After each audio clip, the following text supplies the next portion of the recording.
ये नारवल शहर का विजिट कर रहे हैं। ये पूरा नारवल शहर तकरीबन पानी में डूब चुका है।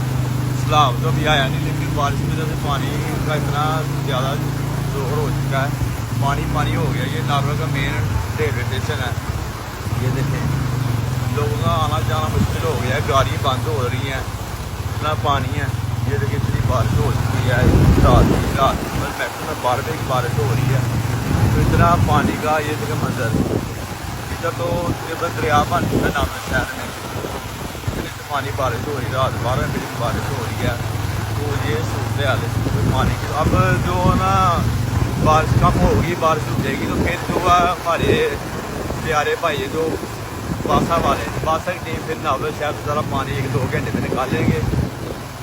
तो पानी का जो बहाव वो ख़त्म होगा जब बारिश रुकेगी, वरना तो बारिश का जो स्पीड है बारिश की, इसकी वजह से पानी की स्पीड जो ना बहुत ज़्यादा है, बारिश की स्पीड बहुत ज़्यादा है। इसकी वजह से बारिश की वजह से जो पानी का बहाव जो भर रहा है बहुत ज़्यादा तेज़ हो रहा है। ये नया रोड है, इधर तो पानी कम है क्योंकि ये सड़क की बनी हुई है। बाकी सड़कों में तो पानी का बहुत ज़्यादा बहाव है, पानी बहुत ज़्यादा है। ये सूरत हाल है।